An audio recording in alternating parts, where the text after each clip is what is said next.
रे कठरवा से सिया बेटी पोसिले राम बियहिले ले जासु हो। बड़ा रे कठरवा से सिया बेटी पोसिले राम बियहिले ले जासु हो। बाजे रोइले अपनी महलिया हो आमाजे रसोई हो। बाजे रोइले अपनी महलिया हो आमाजे राम रसोई हो। भैया जे रोइले डोलिया के बाँस धइले सखी सभे मड़ावा में खाड़ हो।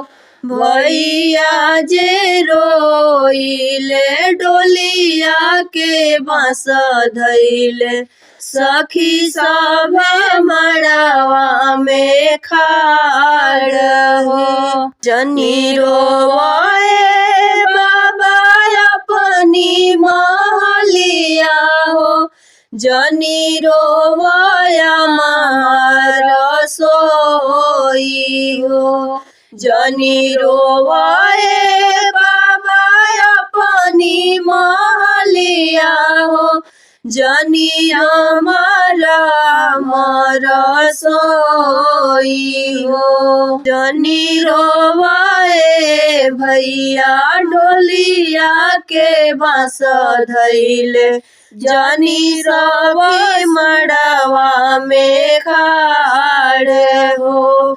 जनी रोवाए भैया डोलिया के बाँस धइले जनी सखी मड़ावा में खाड़ हो। एक चिटुकी से नूरा के कारण बाबा हो छूटेला नगर तोहार हो। एक चिटुकी से नूरा के कारण चाचा हो छूटेला नगर के लोग हो। एक लोटा पनिया के कारण भैया हो छूटेला संग तोहार हो। एक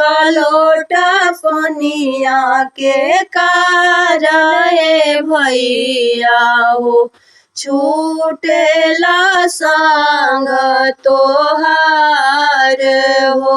बड़ा रे कठरवा से सिया बेटी पोसिले राम बियहिले ले जासु हो। बड़ा रे कठरवा से सिया बेटी पोसिले राम बियहिले जासु हो।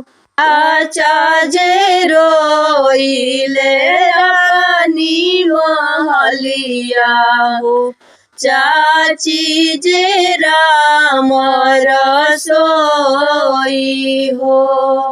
चाचा जे रोइले अपनी महलिया हो चाची जे राम रसोई हो।